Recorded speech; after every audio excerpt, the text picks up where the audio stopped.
అందరికీ నమస్కారం. ఈ రోజున ఆంధ్రప్రదేశ్లో జగన్మోహన్ రెడ్డి గారి వైఎస్ఆర్సీపీ గవర్నమెంట్ పాలన ఎలా ఉన్నది అనేది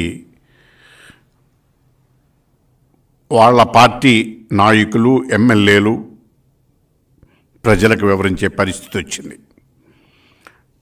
ఇంతకాలం మేము ప్రతిపక్షంలో ఉండి గత 4 సంవత్సరాల 9 నెలలుగా మేము గొంతు చించుకు చెప్పిన ఎదురు తిరిగి తిట్టిన వాళ్ళు తప్ప దాన్ని సమాధానం చెప్పలేనటువంటి పరిస్థితుల్లో మంత్రులు, ముఖ్యమంత్రి ఉన్నారు, సలహాదారులు. అలాంటి స్టేజ్ నుంచి ఈ రోజుకి వాళ్ళ పార్టీ ఎమ్మెల్యేలు స్వయంగా మేము మా హామీలు అమలు జరపలేము, జనంలోకి వెళ్ళే పరిస్థితి లేదు అని చెప్పేసి బాహాటంగా చెప్పడం జరుగుతున్నది, బహిరంగంగా చెప్పడం జరుగుతున్నది. దీనికి కారణం ఒక్కసారి మనం వెనక్కి వెళ్ళి పరిశీలించుకున్నట్లయితే ఈ రోజున జగన్మోహన్ రెడ్డి గారు ఇప్పటి వరకు ఎన్ని హామీలు ఇచ్చారు, ఎన్ని అమలు చేశారు అనేది మనం ప్రధానంగా చూసుకోవాలి.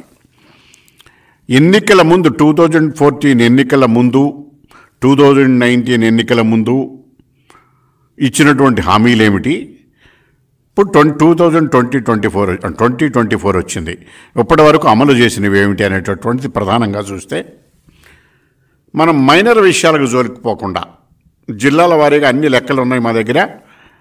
ఆయన 99% అమలు చేశాను, ఇక 1% మిగిలిందని చెప్తున్నారు. మంత్రులతో సహా బాగా ఊతున్నారు. కానీ మా ప్రకారం ఆయన ఇచ్చినటువంటి 100% హామీల్లో 15% మాత్రమే అమలు చేశారు. మిగతా 85% పూర్తిగా అమలు చేయకుండా ప్రజలకు కళ్ళబొల్లు కబుర్లు చెప్పి కాలక్షేపం చేస్తున్నారు. ఇది వాస్తవం. అయితే నేను అంశాల వారీగా 2-3 విషయాలు వరుసని చెప్పదలుచుకున్నా. నేను అడుగుతున్నటువంటిది వైఎస్ఆర్సీపీ ప్రభుత్వాన్ని కానీ, వాళ్ళ మంత్రులు కానీ, సలహాదారులు కానీ, ప్రభుత్వ అధికారులు కానీ సూటిగా సమాధానం చెప్పవని చెప్పి విజ్ఞప్తి చేస్తున్నా.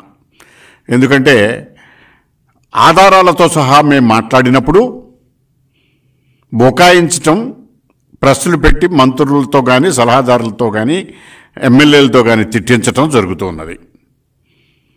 నేను ఈరోజు వరకు చాలా స్పష్టంగా ఒక్కొక్కటి విషయాన్ని ఒక 4-5 విషయాలు చెప్తా.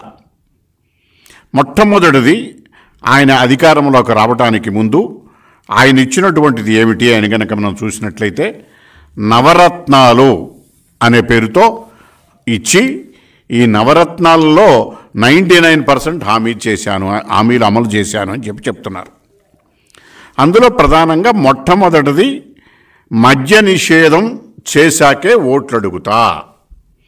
వాళ్ళ మంత్రులతో సహా రోజా గారు కూడా ముఖ్యమంత్రి గారి సమక్షంలో ఏం చెప్పిందంటే, ఏ ముఖం పెట్టుకుని మళ్ళీ మేము ఓట్లు అడుగుతామంటే మద్య నిషేధం చేసినాక మాత్రమే మళ్ళీ ఓట్లు అడుగుతాం, లేకపోతే ఓట్లు అడగడానికి రాము అని చెప్పడం జరిగింది. ముఖ్యమంత్రి గారు కూడా అదే చెప్పడం జరిగింది.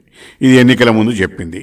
ఇప్పుడు జరుగుతున్నది ఏమిటి, మద్య నిషేధాన్ని దశల వారీగా పెంచుకుంటూ, దశల వారీగా బ్రాండ్లు మారుస్తూ, లోకల్ బ్రాండ్లు పెట్టుకుని బ్రెవరేజెస్ కంపెనీస్ అన్నీ కూడా వాళ్ళ కంపెనీలతో, బినామీ కంపెనీలతో ఉత్పత్తి చేస్తూ ప్రజలతో కలుషితమైనటువంటి మందును తాగిస్తూ వాళ్ళ ఆరోగ్యాలతో, జీవితాలతో చెలగాటం ఆడుతున్నారు, విపరీతమైన ధరలకు అమ్ముకుంటూ.